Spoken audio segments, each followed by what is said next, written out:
Bonjour à tous et bienvenue dans votre journal des produits de bourse de l'Obstat du mercredi 19 juin.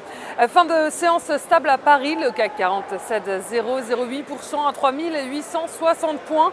Les investisseurs attendent l'issue aujourd'hui mercredi vers 20h à Paris de la réunion mensuelle de la Fed. Un rendez-vous très attendu des deux côtés de l'Atlantique. Du coup, la prudence reste de mise et la place parisienne en profite pour marquer une pause. Et du côté des valeurs sur la côte parisienne, eh bien, les constructeurs automobiles terminent en ordre dispersé après l'annonce d'une nouvelle baisse des immatriculations sur le mois de mai. Renault gagne 0,3%, en revanche Peugeot lâche 0,62%.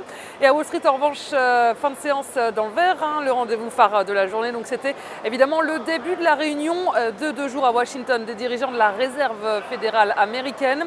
Un rendez-vous très attendu qui va permettre à la Fed de clarifier sa politique monétaire. Et Ben Bernanke, le patron de l'institution, avait évoqué fin mai un possible ralentissement de la politique de soutien à l'économie américaine. Le changement de cap ne devrait pas se faire dans l'immédiat. Les investisseurs sont confiants. Ils tablent sur une poursuite de sa politique ultra accommodante. Et le comité de la Fed devrait aussi transmettre ses prévisions sur la croissance, l'emploi et l'inflation des États-Unis. Bref, beaucoup de signaux importants à venir. Les marchés seront suspendus au verdict de la Fed aujourd'hui, mercredi, donc vers 14h à New York et donc 20h heure de Paris. Et les statistiques américaines du jour confirment la reprise limitée de l'économie des États-Unis.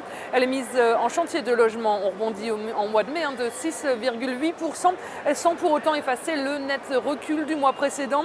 Et le nombre de permis de construire baisse également sur le mois de mai après une nette hausse le mois précédent. Et toutes ces incertitudes affaiblissent le dollar qui touche un plus bas de 2 mois face au yen. L'euro, lui, reste stable, légèrement au-dessus des 1,33 $.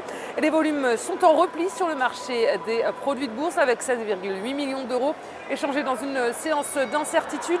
Et concernant la répartition par type de produit, les certificats sont en baisse à 73% des échanges, les warrants sont à 27%. En ce qui concerne les transactions, les certificats représentent 71% des échanges et les warrants 29%.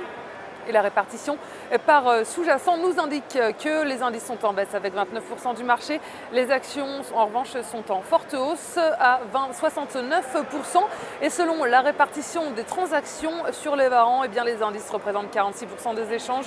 Les actions sont à 52%, le taux de change et les autres warrants sont à 1%. Et on s'intéresse aujourd'hui au groupe bancaire BNP Paribas. Graphiquement, le titre a pris appui sur la zone des 41,30 € pour rebondir. La valeur a profité de ce mouvement pour repasser au-dessus de sa moyenne mobile à 50 jours. Et enfin, le RSI repasse en territoire positif et accélère à la hausse, militant pour une phase de progression vers 47,80 € dans un premier temps. Le dépassement de ce niveau amènera les cours sur les 51 €.